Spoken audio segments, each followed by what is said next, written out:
am trustee. It's through Bill that this conversation with Mike Barnicle is possible. I think we're in for a terrific evening. So please help me welcome tonight's award-winning journalist and commentator, someone that many of you, most of you know, as a regular contributor on MSNBC's Morning Joe, Mike Barnicle.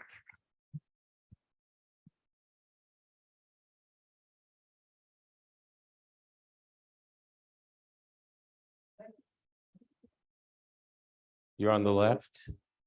Yeah. That's probably consistent with your politics. Is it too loud? Is it okay? Okay, good. It's great to be here, Mike. Thank you for being here. It's probably just a coincidence. It wasn't planned this way, but if I understand right, maybe you'll correct me. We're both born in Worcester, Massachusetts. Now, what are the chances of the two of us, both having been born in Worcester, Massachusetts, being up here tonight? Just about zero. Right. So how did you get from Worcester to Nantucket? Briefly. I mean, why Nantucket? This is so we can hear you. I don't think that your other mic. Did someone turn it off or? I don't blame you if you did. How did I get from Worcester to Nantucket? I took Route 9 down Route 3. Well, how did I get to Worcester from Nantucket? The principal reason I got from Worcester to Nantucket and anywhere else is in the second row right here. Her name is Ann Finucane, my wife.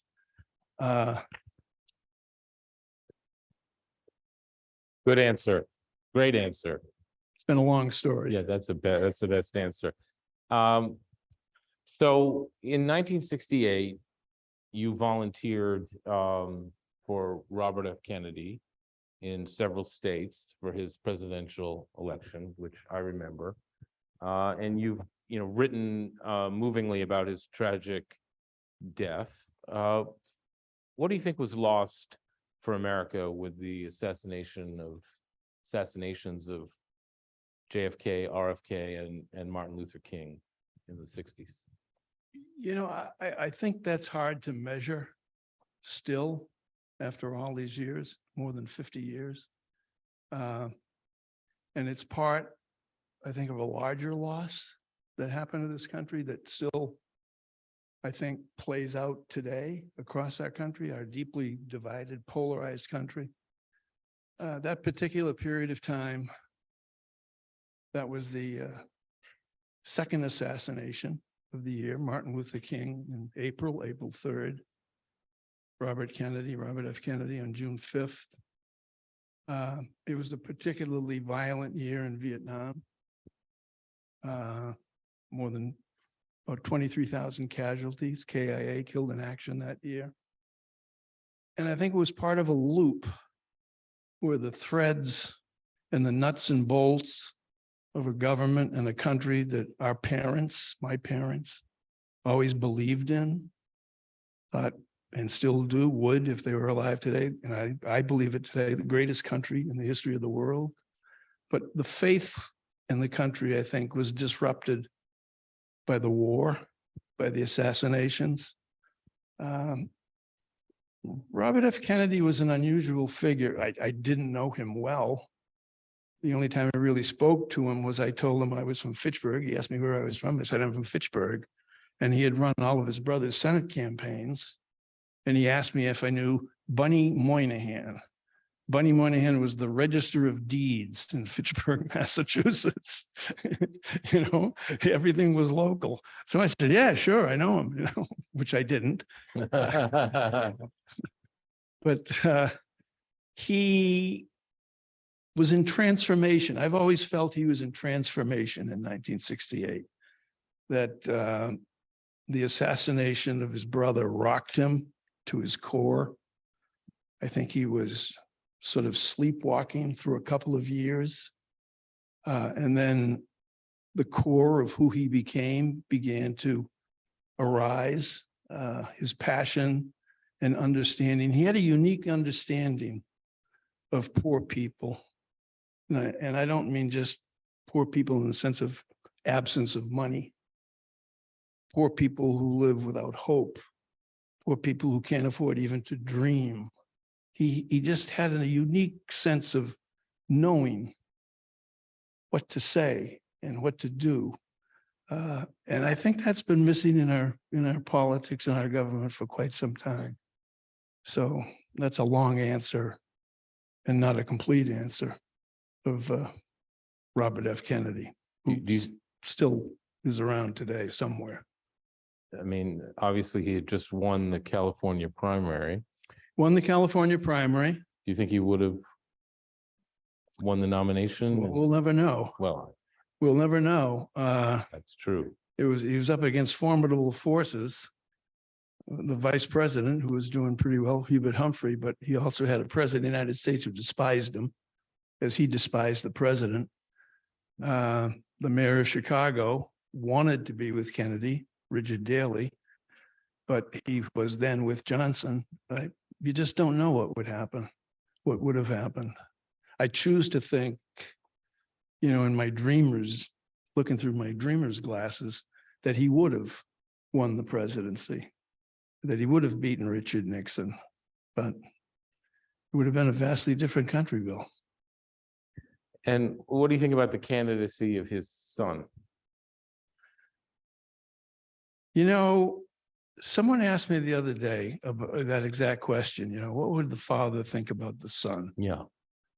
And I think the father would love the son still today, deeply and forever.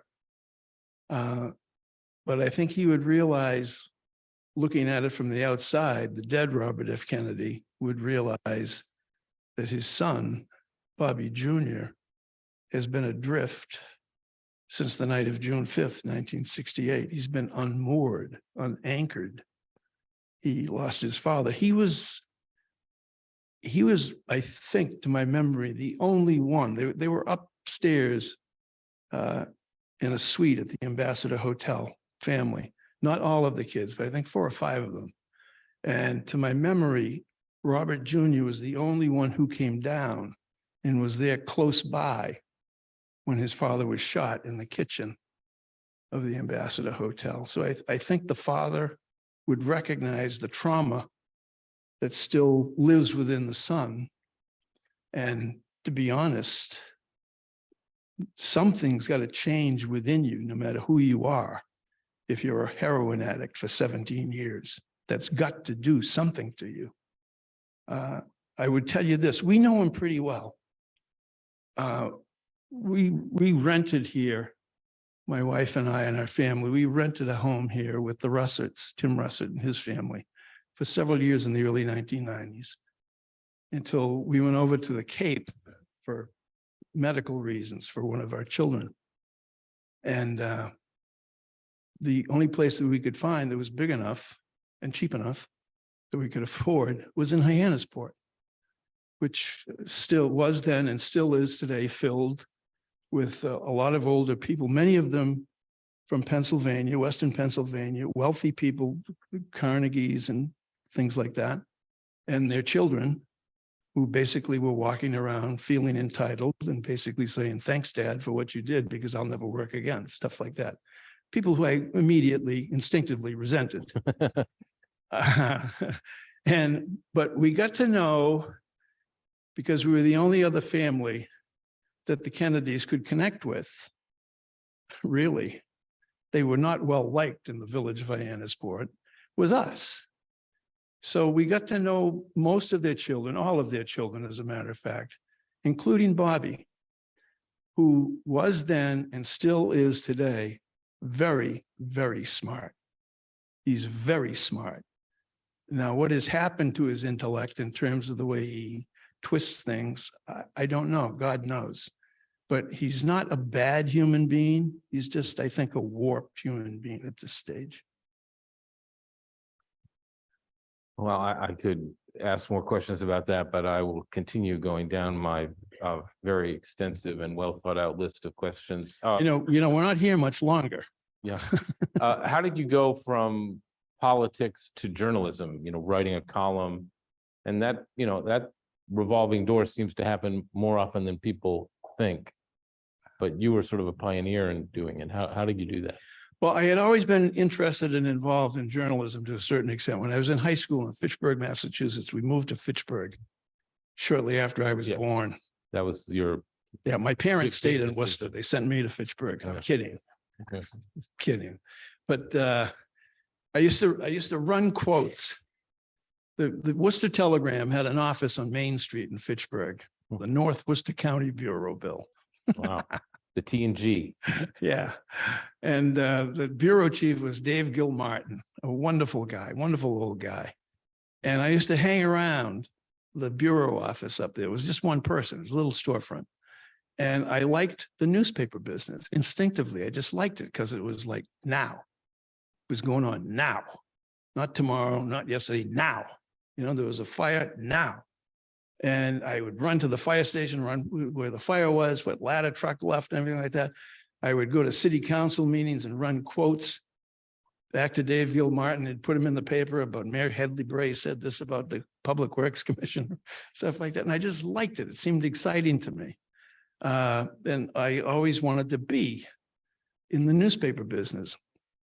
But I was, for several odd reasons, basically me, I could never hook on with a big newspaper. And during the Kennedy campaign, I got to meet and know a fellow by the name of Bob Healy, who was then the executive editor of the Boston Globe and the political editor of the Boston Globe. Now, I might be from Fitchburg, but I'm not stupid, So I was going to do whatever Bob Healy needed to be done. And I developed a very good relationship with him. And after the campaign, after the Kennedy campaign ended, I continued that relationship with him until early 1971, when I basically asked him for a job at the Globe, that I'd like to work at the Globe. And he said, yeah, sure. Yeah, of course. That's how I started. And did you start as a I columnist? started as a Who columnist. starts as a columnist? People who know Bob Healy. Well, there were two Globes then. There was the Boston Morning Globe and the Boston Evening Globe. And I started as a columnist for the Boston Evening Globe. And I started at $50 a column with no health insurance. And I wrote 5 days a week. Whoa. And I had 3 little kids, all under the age of 8. And I literally wrote for my life. And about 2 years later, 73, 74, things were going okay, I guess. So they bumped me to the morning paper. And I did it for 25, 26 years. Did people resent the fact that you started as a columnist? I'm sure they did.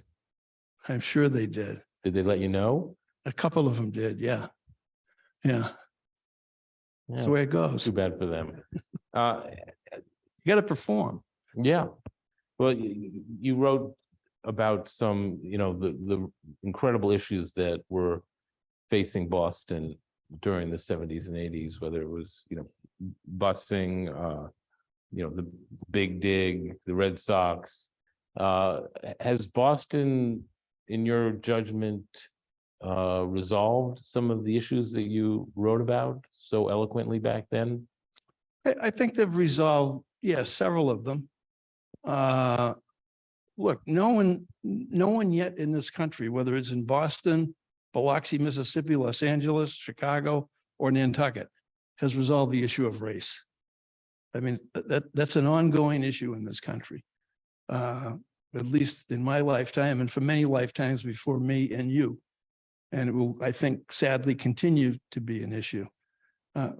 Busing, I approached the coverage of busing differently than I think most people at the Globe did, and most people from the national news media did. probably because of the way I grew up, the way you grew up would be the same way. I think you would have looked at it in a similar way. It was a mixture of class and race. It was the same poor people, two poor types of people, poor whites, poor blacks, being forced by a federal court to go to different schools that were mediocre at best, not great schools, to fight for the same small share of a very small economic pie that meant, maybe if you were lucky, you could get a union card or get a job on the T or something like that. We're not talking about, I survived. I went to South Boston High School. I'm running a hedge fund now. That did not happen. And so it was sad. It was sad to see two groups of people, hardworking people with hopes and dreams, being forced to fight for one thing, a future. And the collision that occurred was predictable and somewhat lasting. It has improved. The city's improved. It's a different city now, obviously, than it was in the 70s and 80s. It's better. It's younger. You can feel it. It's more vibrant. The Red Sox ownership is better, as we you know. Is the school system better? That I don't know. I don't have any children in the public school system in Boston. I think it probably is better at the margins. Couldn't help but be better at the margins, given the amount of money, federal money and state money that Boston gets. But you still hear anecdotally that it's not. The only way the education system in Boston, I think, or any large city, they had this program, METCO. The METCO program. It's probably 40 years old, maybe more money. It was started by a woman, to my memory, named Jean McGuire, an African-American woman. She started METCO. And the idea was they were going to bus kids from the inner city in Boston, Roxbury and Dorchester, to Concord Carlisle High School, Lincoln Sudbury High School, Weston High School out in the western suburbs. And they were going to receive better educations, which they did bust them and they did receive better educations. But the way to improve education for everyone would have been to do the reverse. Take the kids from Weston, Concord, Lincoln, and Sudbury and bust them into Boston. That way you would have seen the better teachers in Boston. And I just, it would never have happened and didn't happen. But the METCO program was successful. I think still is successful. I don't know. And I hope that the quality of education in the public schools of Boston has improved. I just can't tell you whether it has or not, because I have no vested interest in it. I don't have any children in it. So you were at the Globe for 25 years. 25. How many? 25. 25, right. Yeah. And you had a sort of a kerfluffle at the end. Yeah. Call it that. A bad one. Yeah. Yeah. How did you pick yourself up off the ground after that rather public?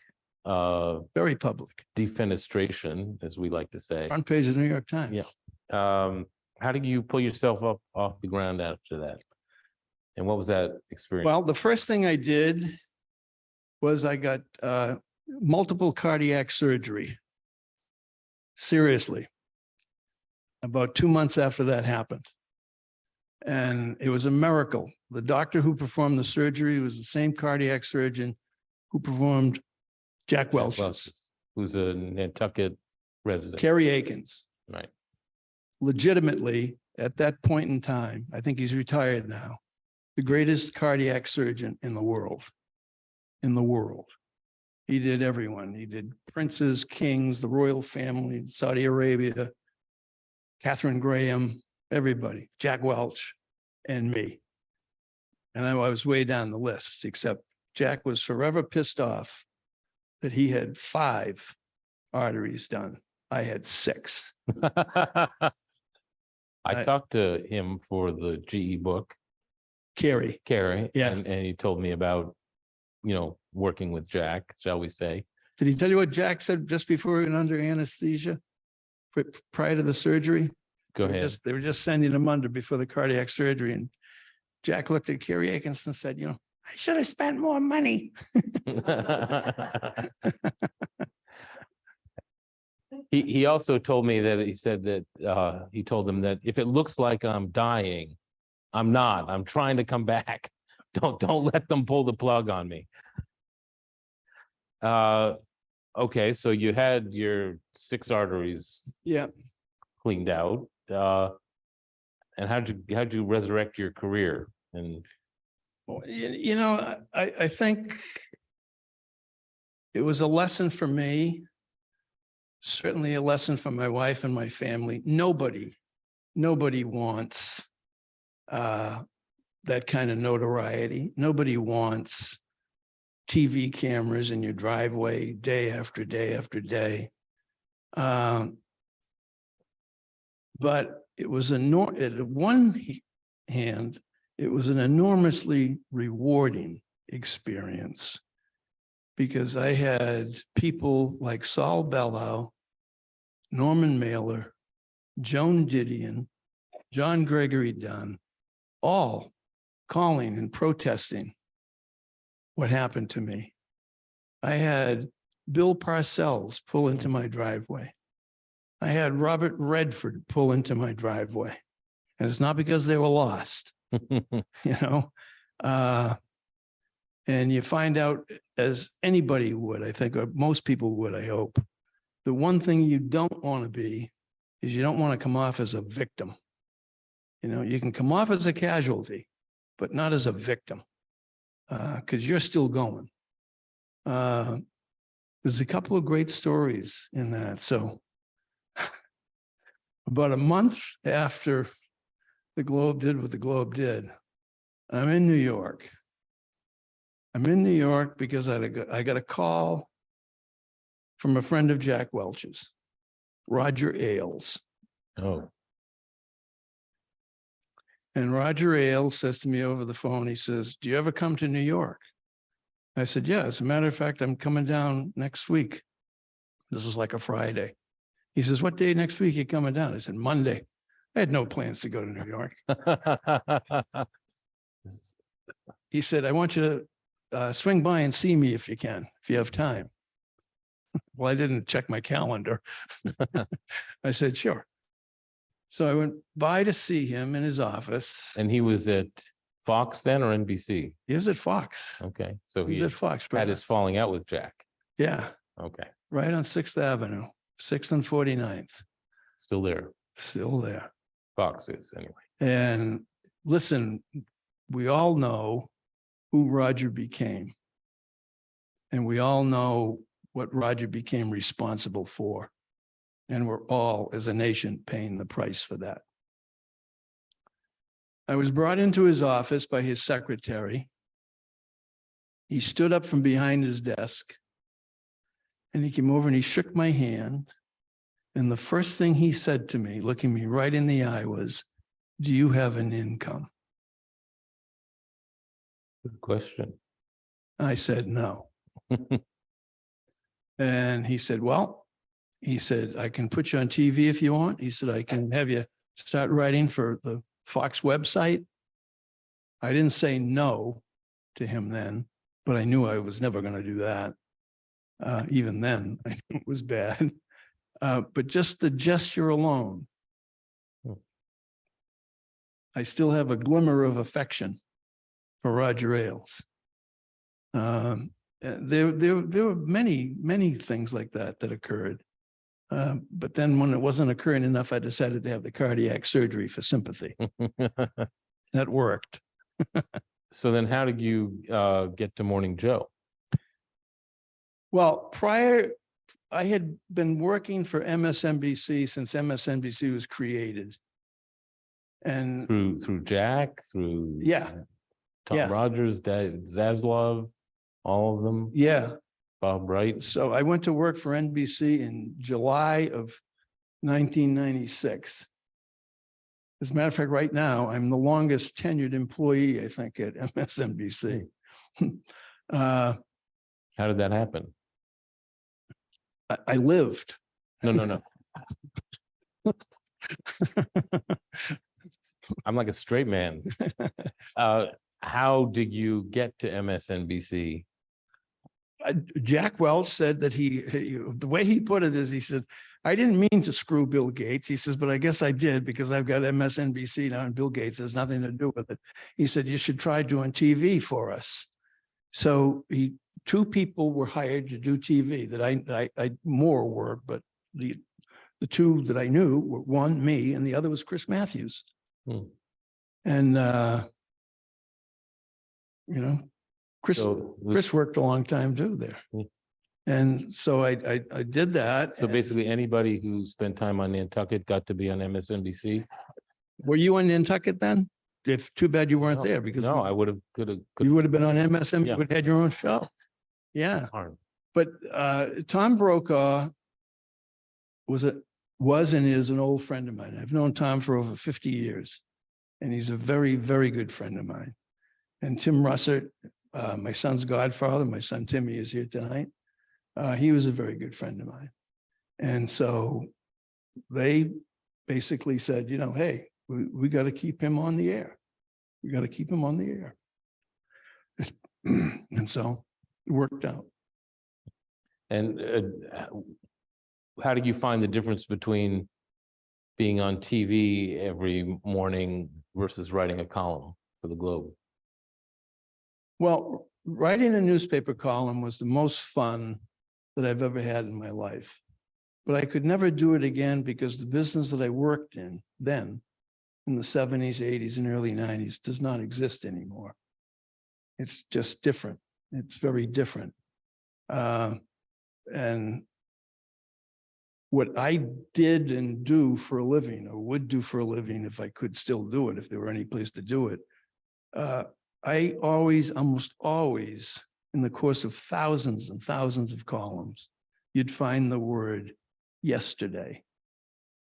Just as in, you'd find the word yesterday in Dave Gilmartin's copy from me running back with the engine company that happened with the fire last night, yesterday.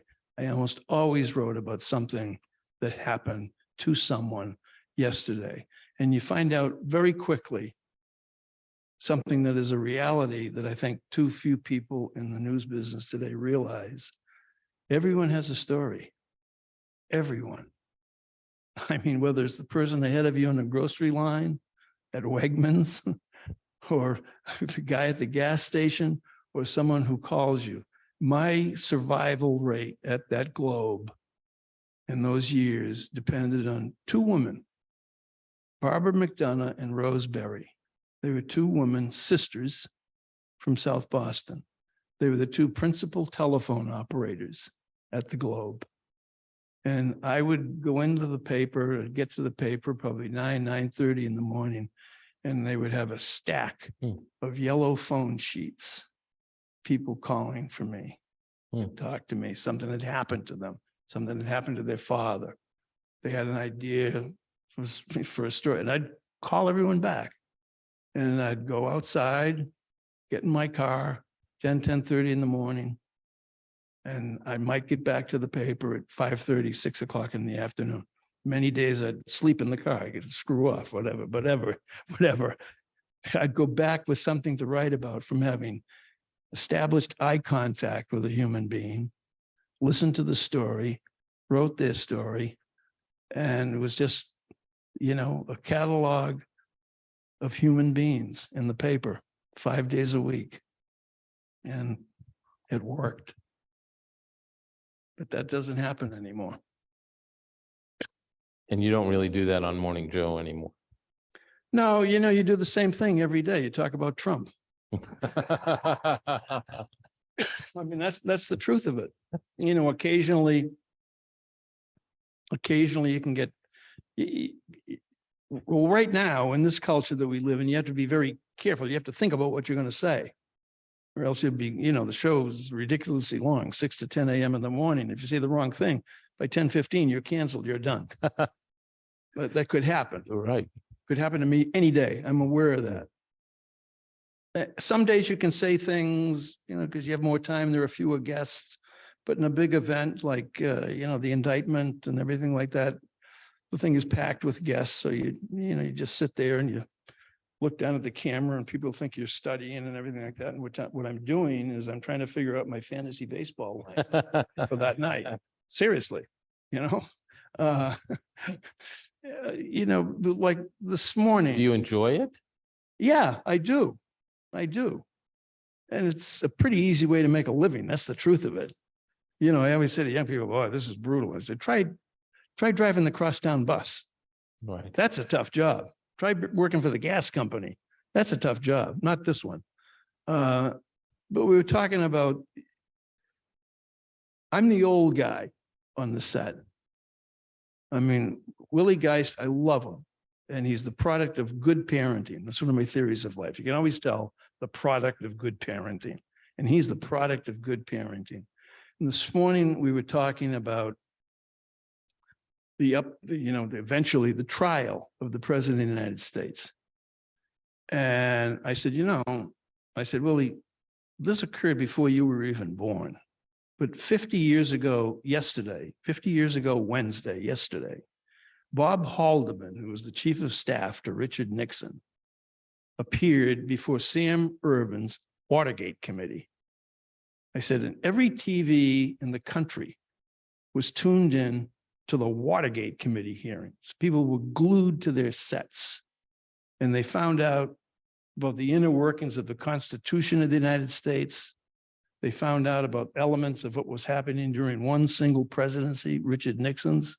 They found it all out by watching the Watergate committee hearings. And the idea that this trial quite possibly will be held without TV cameras is criminal.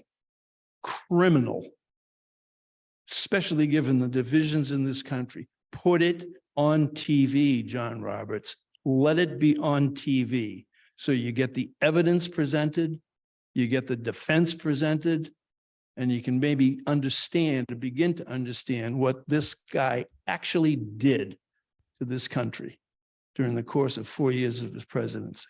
And it's up to that one guy, John Roberts. Why does he make the decision? Because there are no cameras in federal courts. And the Supreme Court justice has the power to say, televise this. We want this televised. There's no cameras in the Supreme Court. Well. That's why they can grab money and nobody knows. I mean, they're not responsible to anyone. There's no code of ethics in the Supreme Court. Apparently not, yeah. And so how would you compare the political chaos of today, since you mentioned Trump, with the political chaos of 1968? That's a good question. I always used to think up until a couple of years ago that nothing would compare to 1968. The assassinations, the Tet Offensive, the escalation of the war, the casualty rates, the class of people dying in the casualty rates. This was 1968. The impact of orange Volvos and other Mother for Peace bumper sticker on the back had not yet really hit in Vietnam. They were largely working class young men, average age 19, dying, getting killed in the Marine Corps and the Army, getting killed. Kids from Wellesley and Lincoln, they weren't going. Right. So I thought the combination of the war, the assassinations, the Chicago Convention, cities burning, the race riots, Martin Luther King's assassination, obviously. I thought that was, if we can endure that, if we can survive that, we can survive this guy. But it's only within the last year that I thought, no, this guy is an all-timer. This guy is a living, eternal threat to the democracy that we live in and will be. And this will happen. I will tell you right now, this will happen until Jack Smith stands up there and gives his closing argument, and that jury goes out and comes back with 4 guilties on all 4 counts. Guilty, guilty, guilty, guilty.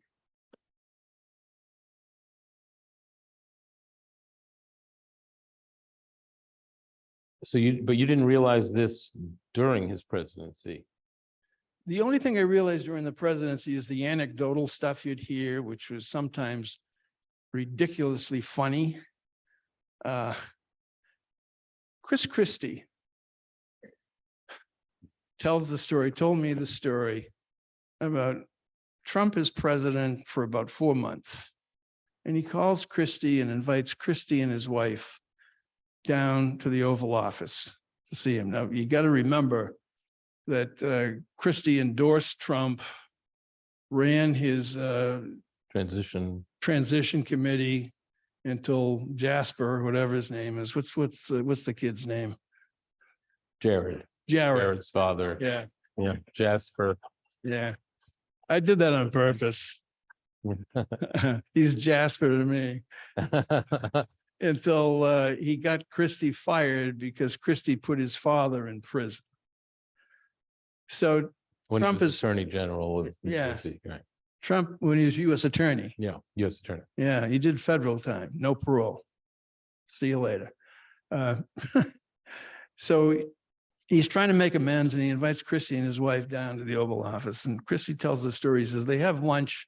There's a small dining room right off the Oval Office, the president's little dining room. And they're having lunch. And so Trump, they finish lunch and everything like that. And Trump says, come on back in the Oval Office.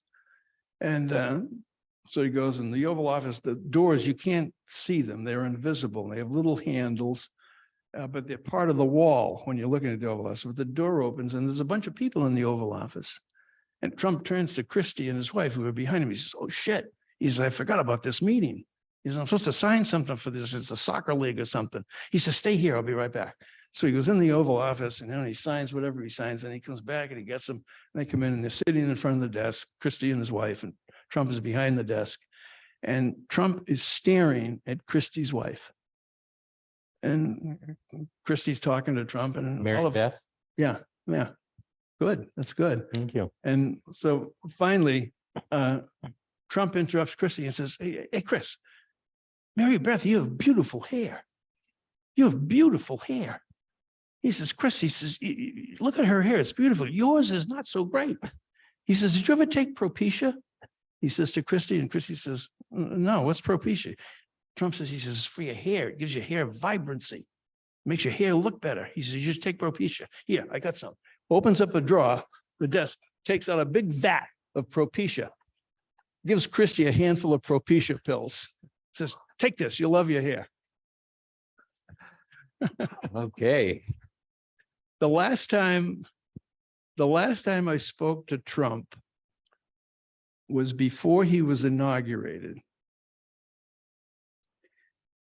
I probably shouldn't tell this story, No, but I got it. No. So I don't even know what I had said that morning on TV. You know Trump. But he called me and I pick up the phone. Mike, yeah, it's Donald Trump. Hey, Donald, how you doing? Good. I think I called him Mr. President, the first and only time. And he starts screaming at me that I was wrong about what I had said, that I got it all wrong. He never did that. It was all wrong and everything like that. And as you know, dealing with Trump, you just got to listen and wait until he pauses for breath and inject something else into the conversation, and he'll immediately go there. He'll go right off the point that he was trying to make and go there. So he pauses and takes a breath. And I say to him, I said, hey, I said, Dave Petraeus was in to see you the other day, huh? He says, yeah. He says, Mike, he's a little guy. General Petraeus he's about 5'7". And he says, he's a little guy. I said, yeah, he's not a big guy. He says, you know what he told me? I said, no, I have no idea what he told you.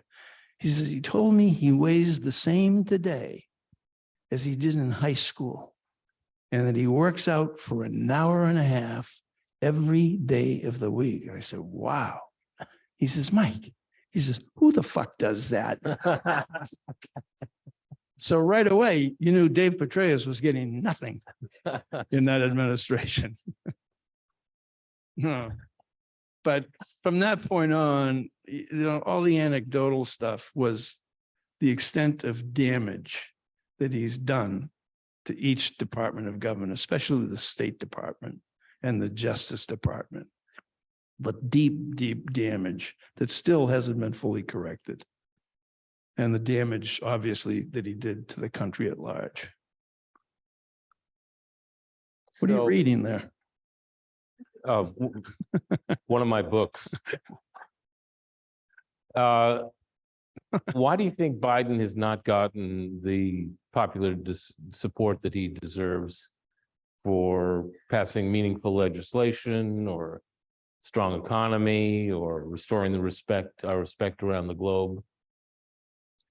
He's got respect around the globe. He has respect around the globe. I think the initial part of your query, why he hasn't, been in the 50s and 60s for a better first term than Barack Obama had, for more accomplishments than Barack Yeah, Obama had, objectively speaking, absolutely. for a better economy than Barack Obama had. I think, unfortunately, it's because a lot of people look at him and think he's fragile, that maybe he's just too old to continue with this job. I mean, I get that. His voice is a little more raspy now than it's ever been. So there's that. And I don't know what you do about that if you're him, because you can't make him any younger. He's not as fragile as he appears to be. He's not as fragile internally. He's pretty strong internally. But you always have to think about the fact that he lives every day with the knowledge that his only son is an addict. And he worries about him. And he wears that worry. And he carries that burden along with the burden of the presidency with him every day. And some days I think it probably weighs on him more than on other days. And you can sort of sense that in him. But I think the biggest reason is his age and the fact that he can appear sometimes as just a little frail. Does he like the job? Yes, loves the job. What do you think he loves about it? He's always wanted to be president, and he is president. The part he loves about the job is basically it gives him an opportunity to meet more people. I mean, if he were here tonight, he would give everyone in this room his cell phone number. He just would. He's like, Would it be a real cell phone number? I'm telling you, conservatively, I mean, I've known him a long time, okay? But conservatively, just over the past, say, 4 years, since he began running, since he got elected, I have at least have had 11 different cell phone numbers from him. And I don't know whether the last 2 that he gave me work or not, because I've never tried them. But he is drawn to human beings. He's drawn to you and you and you, and he's not a fake. I mean, he establishes, he's not Ron DeSantis. The other day in New Hampshire, a little 4-year-old kid, how are you? Nice to meet you. Who says that to a 4-year-old kid? Come on. He establishes eye contact. He knows what he's doing. I mean, on the global stage, he's a king. I mean, the idea that, he pulled a disparate number of nations that used to be called NATO, that were never NATO, into a group that is now NATO, added, Sweden and Denmark to it during the course of a war, has kept Ukraine propped up. That's not bad. That's not bad. I mean, does he feel passionately about the legislation that he's passed, or? Yeah, he does. I think he wishes he could do more. Obviously, I don't know. It's a kind of a miracle he's done what he's done, given the Congress. Yeah. I mean, 2009, 2010, They had huge majorities in both the Senate and the House, the Democrats. They did nothing comparable to what he's done with a bunch of crazy people on one side of the aisle. I mean, that's a party that really doesn't exist the way it used to exist when we were growing up. It's gone. They're like mad. I don't know what they eat or what they did, but they're mad. I mean, Marjorie Taylor Greene and Lauren Bobbitt or whatever her name is. I mean, they're crazy. They're just crazy. And why do you think that Trump actually is leading for the Republican nomination? Why? Same reason. They're crazy. Why is it? I mean, Nixon. 7 out of 10 members of the Republican Party, whether you live on Nantucket or whether you live wherever, 7 out of 10 members of the national, 7 out of 10, that's the percentage of the Republican Party, think that Joseph R. Biden is the illegitimately elected president of the United States. What are you going to do with that? Let's work together. I mean, well, you indict the guy who was a proponent of that theory, for starters. Well, yeah. But I mean, that's, but even, you know, that's part of the damage that he's done to the country. Listen, the bottom line at the end of the day, Donald J. Trump is without doubt, in my mind, the greatest showman ever to run for public office in this country. The greatest showman ever. I mean, he held people's attention. And if you had ever seen one of his rallies, they are incredibly entertaining, incredibly entertaining. If you can dial out, you know, what he's talking about, which is crazy. Dial out the crazy. Yeah, they're enormously entertaining, and he is enormously entertaining. And at one level, when you meet him, when you're with him, he can be incredibly charming. He's a host. He's a hotel host. That's who he is in life. That's who he always was. And he can be funny, brutally, cruelly funny, but he can be funny. And what he has done, he's developed a cult. You talk to people who go to his rallies and they go, why are you from? I don't get it. Because he fights for us. He'll fight for us. And you scrape away at it. And what's the fight about? Well, you know what it's about. First of all, it's about immigrants. Secondly, it's about race.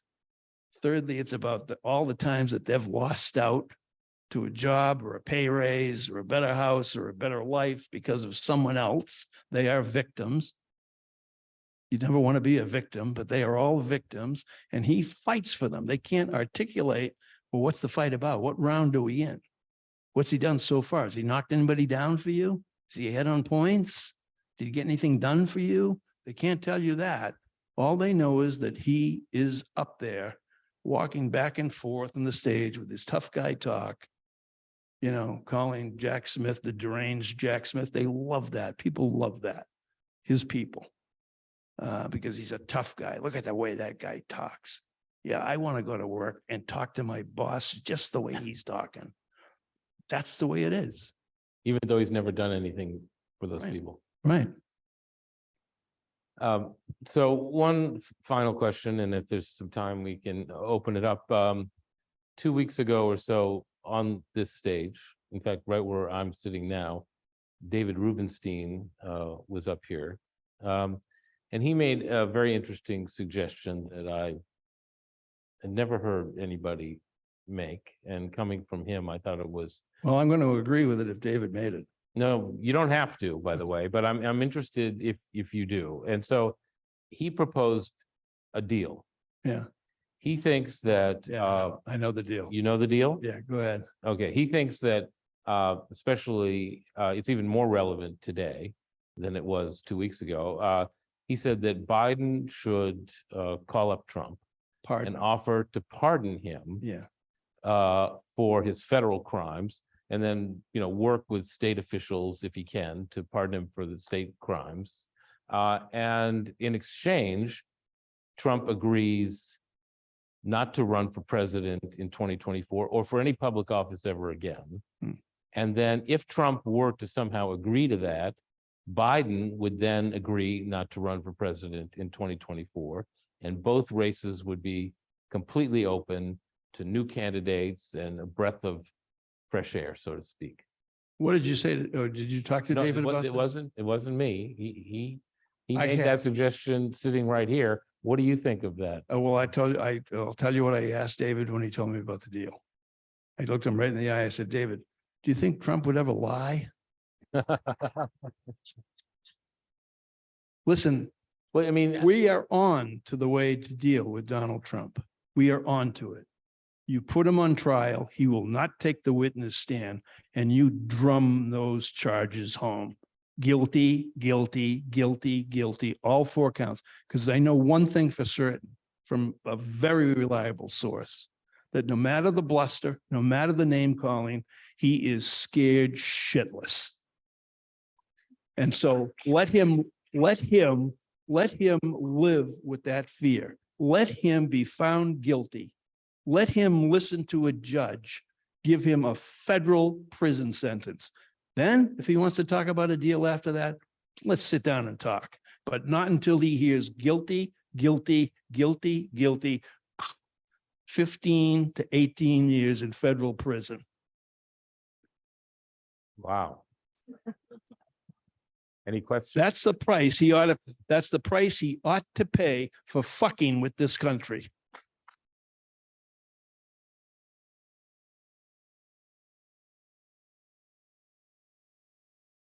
There's a question in the middle, and hold, I think there's some microphones are coming. Oh, there they are. There you go. Thank you. Given the apparent demise of certainly local newspapers and local television sort of being worthless, what do you think it's going to take to turn the country around in terms of the way people feel about it and the way people feel about each other? Boy, that's a great question. If I could answer that question, I wouldn't be here tonight. I'd probably be sitting in the Oval Office. You know, that's a great question, though, and it's a complex question. You know, it sounds silly, it sounds simple. One of the things that I was talking about a few moments ago, good parenting would be a start. Maybe the reduction in the use of young people under the age of 12 with their own iPhones. That might be helpful. Having something to believe in other than a sports team might be helpful. How about like public service, you know, like Well, AmeriCorps? I have always felt from after you're 18 years of age, you should be given the option of doing some sort of public service. And maybe not, maybe it shouldn't even be an option. Maybe it should be like a draft thing that you can choose the military, you can choose Teach for America, you can choose any number of options, but get out there with your eyes open and meet people of different faiths, different cultures, different tribes, meet them, talk to them, be with them, live with them, find out who they are. This is the loneliest nation, I think, in the history of the world. America, right now, America. We don't even know our own neighbors. I give myself a pass on that because I don't want to know my own neighbors. But Here or in Fitchburg? no, Fitchburg would be fine. Okay. But you know, I sort of mean that. You know, my wife and I were having dinner one night last summer with a very famous guy. And he was talking about things that you were talking about today, right now. And he was answering your question far better than I could ever answer it. And he said, what do you think? And I said, I don't want to sound like, the old man in the room, but I am the old man in the room. And I don't want to sound dated, because I don't think it's just an element of time that only occurred once and could never occur. But I told him, I said, growing up, I knew every family on our street. I knew who they were. I knew who their children were, especially the children of my own age, 12, 13, 14. I can remember on my street, there were 5 Gold Star families, 5. We were one of them. And so we all had a sense of what the world was, what World War II was about, what sacrifice was all about, what loss was all about. We knew all those things. And these are things that you can't just get on the internet. If you meet different people, you find out no matter whether they're making, $22 an hour and your parents are making $22 million a year, you find out, I think, relatively quickly, if you talk to them and sort of get to know them, that you're kind of the same. We don't do that anymore. We don't know each other.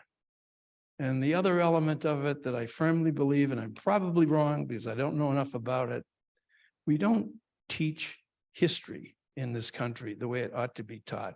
We don't teach who we are and who we have been in the world, in the universe. I mean, my God, the story of America is the greatest story ever told, second greatest story ever told, okay? Jesus had a pretty good one, but it's an incredible story. I mean, we are here today and other countries are here where they are today prospering because of us, because of what we did and what we still do today. Look at, nobody's knocking on the door to try and get into Estonia. Everybody wants to come to America. There must be a reason. So we know what the reason is, I think. We just don't articulate it because we don't teach ourselves about who we are. There, how about right there in the front row? Couple more.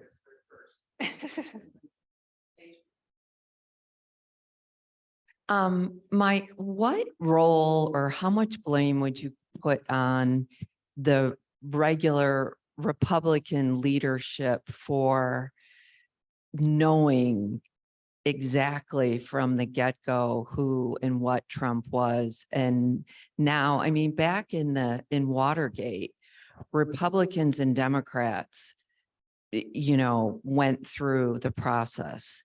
And now you have an entire party who is not participating at all. How is that possible? Well, it's possible because of their fear of Trump's base. They know if they tell the truth, what they feel, and most of them strongly feel, especially in the Senate. Most of the Republican senators, they despise him. But they know if they tell the truth about their feelings, that they'll get primaried and they'll lose their job. So the way you can translate that, interpret that, is they care more about their job than they do their country, which is a fact.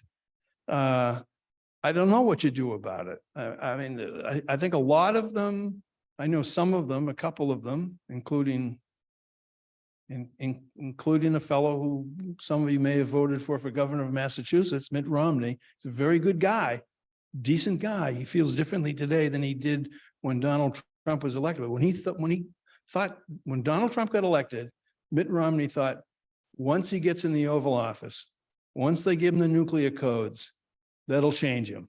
He'll grow up. Well, he didn't.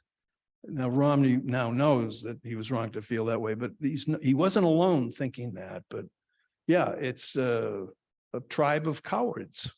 They care more about their own jobs than they care about us and the future of the country. There was one more, last one there on the left.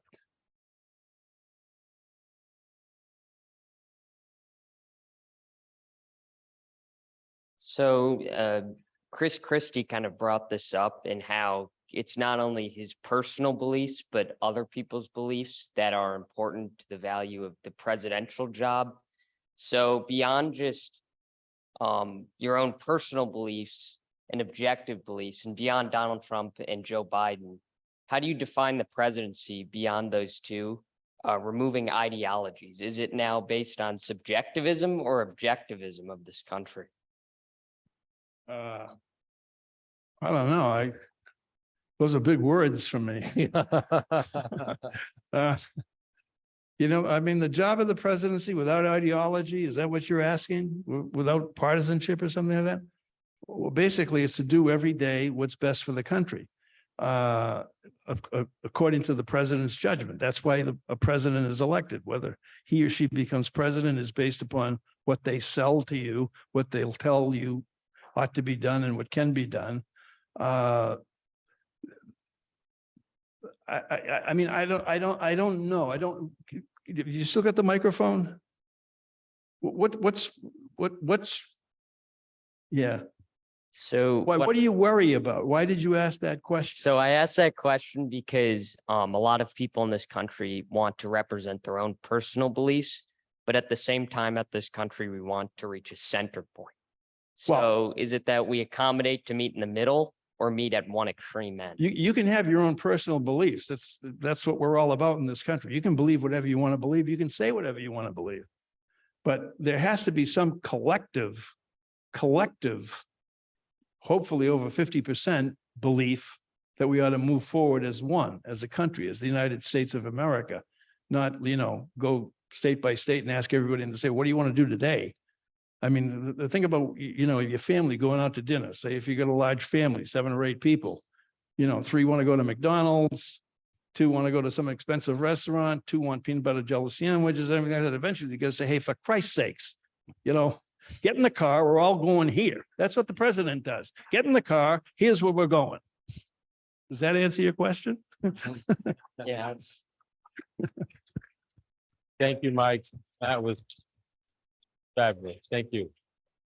Thank you both so much for joining us here in the Great Hall. And I just want to remind everyone that tomorrow evening at 7, a brilliant Arctic climate researcher, Dr. Sue Natali, will be interviewed by Kitty Pilgrim at 7 p.m. So just want to make sure that you all are aware of that. And thank you so much for coming and supporting the Athenaeum.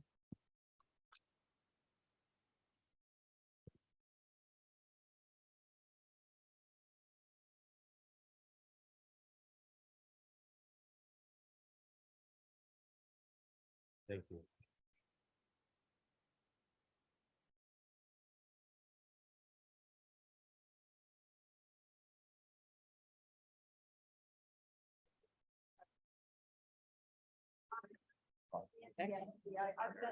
Really, really, really good. He was great too. Nice. Good at bombs. Was that? Oh, Yeah. Oh, entertaining, even. It's nighttime. you don't know whether you can do that. I'm curious if there's any reaction. I think we're beyond that. Yeah. I think so. And also because he's, again, Oh, get away with it. Totally. Totally. Do you have a hot mic? Oh, great. We might have just been. I hope not. Yeah. Sean, could you kill the mics?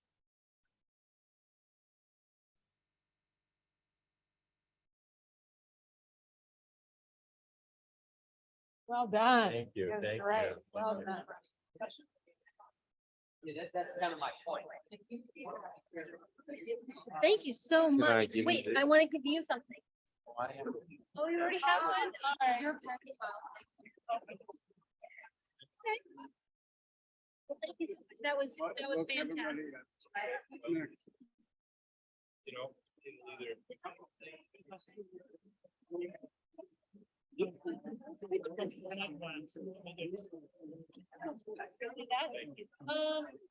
you're able to go on, actually. You want me to do it online? If you could, because that'll have your name and everything on it. All right.